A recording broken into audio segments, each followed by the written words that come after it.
അപ്രതീക്ഷിത സമ്മാനങ്ങൾ ലഭിക്കുമ്പോൾ പലരുടെയും കണ്ണു നിറയുന്ന കാഴ്ചകൾ നമ്മൾ കാണാറുണ്ട്. അത്തരത്തിൽ വിദേശത്തുള്ള തന്റെ മകനെ അപ്രതീക്ഷിതമായി കണ്ട ഒരു അമ്മയുടെ ഹൃദയസ്പർശിയായ വീഡിയോയാണ് ഇപ്പോൾ സോഷ്യൽ ഇടത്തിൽ വൈറലായിരിക്കുന്നത്. തന്റെ പ്രിയപ്പെട്ട അമ്മയ്ക്ക് മകൻ കൊടുത്ത ഒരു സർപ്രൈസ് ആയിരുന്നു അത്. 3 വർഷങ്ങൾക്കു ശേഷം ദുബായിൽ നിന്നും എത്തിയ മകൻ മീൻ കച്ചവടക്കാരിയായ അമ്മയ്ക്ക് മുന്നിൽ അപ്രതീക്ഷിതമായി എത്തി അമ്പരപ്പിച്ചിരിക്കുകയാണ്. രോഹിത് എന്ന യുവാവാണ് മാർക്കറ്റിൽ മീൻ വിൽക്കുന്ന അമ്മയുടെ മുന്നിലെത്തി സർപ്രൈസ് നൽകിയിരിക്കുന്നത്.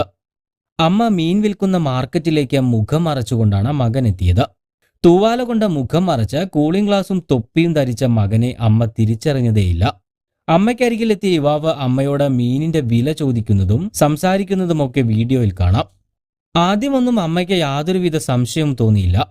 എന്നാൽ സംസാരത്തിനിടെ പെട്ടെന്ന് സംശയം തോന്നിയ അമ്മ എഴുന്നേറ്റ യുവാവിന്റെ മുഖത്തെ തൂവാലയും ഗ്ലാസും മാറ്റുകയായിരുന്നു. അപ്പോഴാണ് ഇത് തന്റെ മകനാണെന്ന വിവരം അമ്മ തിരിച്ചറിയുന്നത്. മകനെ കണ്ട് അമ്മ കരയുന്നതും പരസ്പരം കെട്ടിപ്പിടിക്കുന്നതുമൊക്കെ വീഡിയോയിൽ കാണാം. മകനെ കണ്ടപ്പോഴുള്ള ആ അമ്മയുടെ കണ്ണീരിൽ നിന്നും നമുക്ക് മനസ്സിലാക്കാം ആ അമ്മയും മകനും തമ്മിലുള്ള സ്നേഹം എത്രത്തോളമുണ്ടെന്ന്. ഈ വീഡിയോ കണ്ടപ്പോൾ ഹൃദയം നിറഞ്ഞുപോയി. ആ അമ്മ കഷ്ടപ്പെട്ട് വളർത്തിയാണ് ആ മകനെ വലിയ നിലയിൽ എത്തിച്ചതെന്ന് ഈ വീഡിയോ കാണുമ്പോൾ മനസ്സിലാകും. എല്ലാവരും അമ്മമാരെ ഇതുപോലെ സ്നേഹിച്ചിരുന്നെങ്കിൽ തുടങ്ങിയ കമന്റുകളാണ് വീഡിയോയ്ക്ക് താഴെ വന്നുകൊണ്ടിരിക്കുന്നത്. കർണാടകയിലെ ഉടുപ്പിയിലെ കാണ്ടപുര താലൂക്കിലെ ഗംഗോലി മാർക്കറ്റിൽ നിന്നാണ് ഈ മനോഹരമായ വീഡിയോ പുറത്തു വന്നത്.